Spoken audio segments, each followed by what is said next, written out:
If you've recently heard the words MPT4 and felt a small wave of panic, you're not alone and you're not behind. This is a brand new assessment. It's never been held before. So no one has old exam papers, no one has done this before, and every parent is starting from the same place right now. I'm going to walk you through exactly what it is in plain English. No jargon, no scare tactics. Quick context on who's telling you this. I spent over 30 years in the classroom. 25 of those years also tutoring privately in primary science and maths. And I serve as UPSR science examination marker. I've seen a lot of assessment changes come and go. So let's get into what this one actually is. One small note before we continue. With MPT4 just around the corner on the October 6th, I want to get this information to you as quickly and clearly as possible.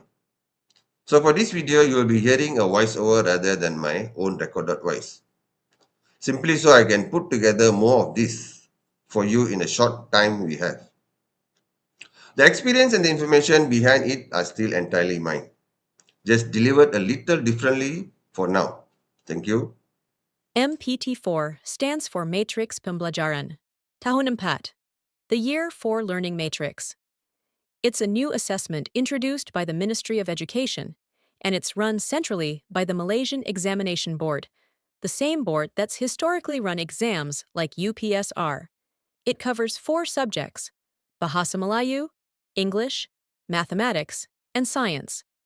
If your child is in a national type school, SJKC or SJKT, Chinese or Tamil language is assessed too.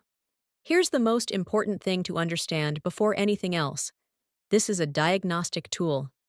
Its whole purpose is to help teachers understand exactly where a child's understanding is strong and where it needs support, early enough to actually do something about it before Year 5 and Year 6. Now let's clear up what MPT4 is not, because this is where most of the anxiety comes from. It is not a replacement for UPSR.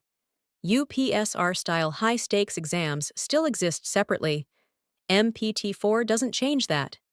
It's not used to rank children against each other, in their class, or across the country.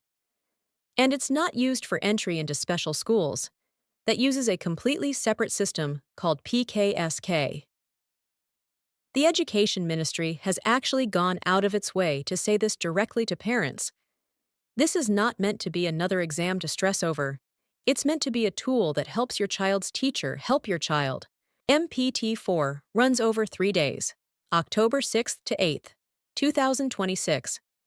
For national schools, it's spread across 2 days, Bahasa Melayu and English on the 6th, then mathematics and science on the 7th. For national type schools, SJKC and SJKT, there's a 3rd day added on the 8th for Chinese or Tamil. Science specifically falls on day 2, in the 2nd session of the day, right after mathematics. Here's what I think is the most useful part for parents to actually understand. What's on the paper? Each MPT4 paper combines 2 types of questions in the same paper: objective items, like multiple choice, and subjective items, where your child writes a structured answer. For science specifically, the focus isn't on memorizing facts. The official skill areas listed are scientific skills, critical thinking, and inquiry. That means questions are more likely to ask your child to reason through a scientific situation than to simply recall a definition. Honestly, this lines up with how I've always believed science should be taught: understanding how something works, not memorizing the answer. So if your child has been learning that way, they're already in a good position. So what happens after the papers are marked? Here's what's confirmed. Your child will receive a result slip showing their level of mastery, not just a raw score, but an actual picture of what they've grasped and where they might need support. Some reports suggest that in many cases, the actual answer script may also be given back to students, specifically so it can become part of a real learning conversation with their teacher. I'd recommend checking with your child's school directly on this point, since it's one detail that isn't fully confirmed yet across every source. This is a brand new assessment, so some specifics are still settling. Either way, the purpose is the same: catching where support is needed early while there's still time to help before year 5 and year 6. So, what should you actually do between now and October? First, don't hunt for past year papers. They don't exist yet. This is the first sitting, so anything claiming to be an MPT4 past paper, right now, should be treated with caution. Second, keep doing what genuinely helps, making sure your child understands concepts, not just memorizes them.